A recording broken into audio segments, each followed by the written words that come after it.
The Cold Awakening. The last thing Marcus Reed remembered was collapsing onto his worn-out bed in his apartment, the distant hum of the world outside fading as he drifted off. Now his eyes snapped open to a sterile, metallic chamber, the air sharp with the tang of ozone.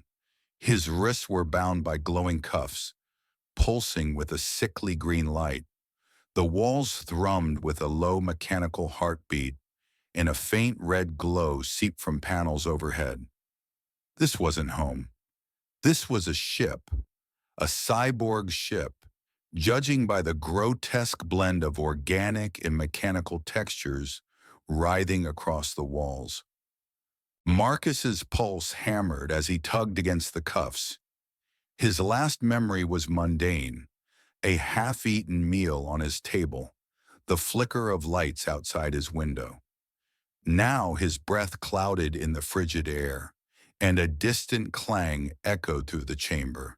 He wasn't alone.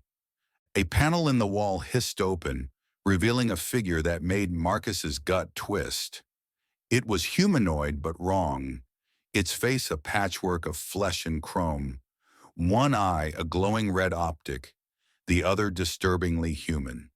Tubes snaked from its neck into the wall, pulsing with viscous fluid. It spoke in a grating, synthesized voice. Specimen 472, you are awake. Compliance is required for integration. Integration? Marcus's voice cracked. Where am I? What the hell is this? The cyborg tilted its head as if puzzled.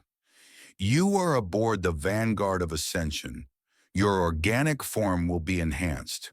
Resistance delays the inevitable. Marcus's mind raced.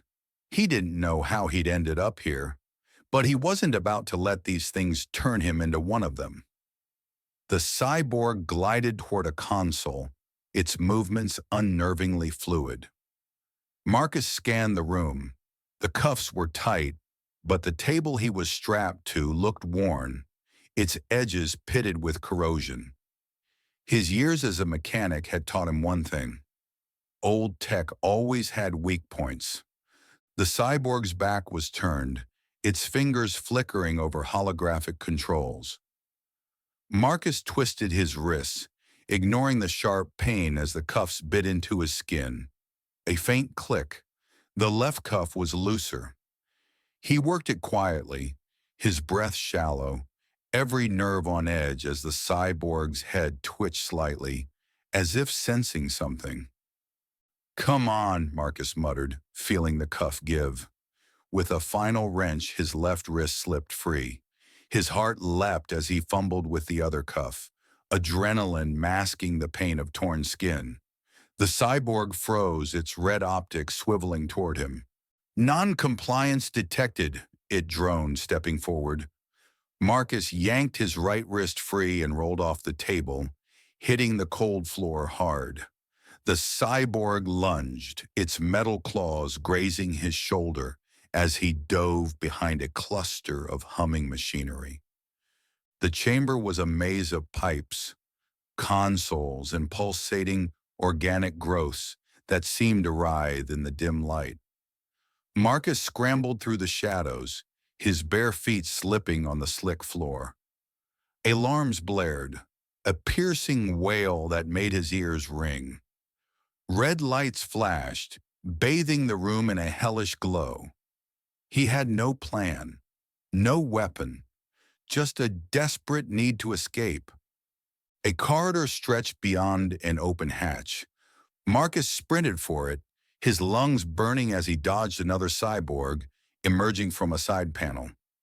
Its arms swung, missing him by inches, and he stumbled into the corridor. The ship was a labyrinth, its walls a grotesque fusion of steel and flesh, as if the vessel itself were alive. He ran, turning corners blindly, the sound of clanking footsteps and droning voices closing in. Then he saw it, a sign in glowing letters. Escape pods. His heart surged. He barreled toward the hatch, slamming his palm against a control panel.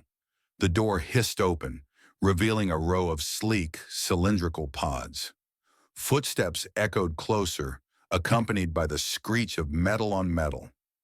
Marcus dove into the nearest pod, yanking the manual release lever.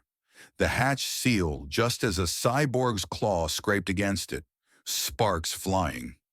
Inside, the pod was cramped, its controls a chaotic array of buttons and screens. Marcus's hands shook as he scanned them, his mechanic's instincts kicking in. He didn't need to understand the alien tech, just enough to make it work. He punched a glowing red button labeled Launch, praying it wasn't a self-destruct. The pod lurched, a deafening roar filling the tiny space as it shot free from the ship.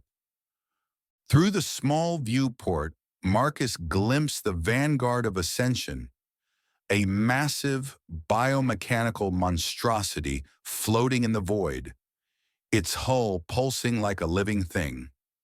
Then the pod's thrusters kicked in, and the ship vanished into the blackness.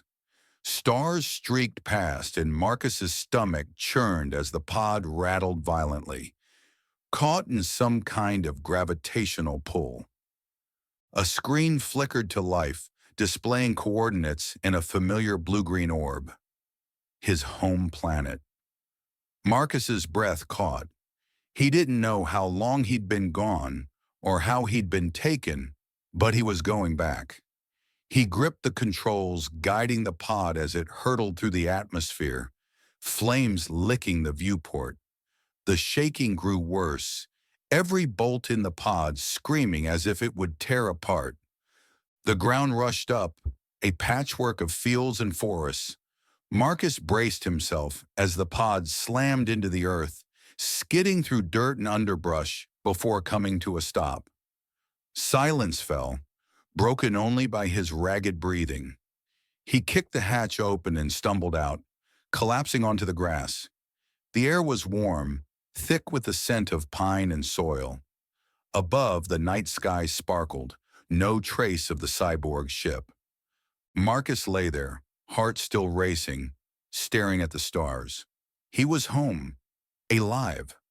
But as he caught his breath, a faint green glow pulsed beneath the skin of his wrist, where the cuffs had bitten into him. His blood ran cold. Whatever the cyborgs had done, it wasn't over.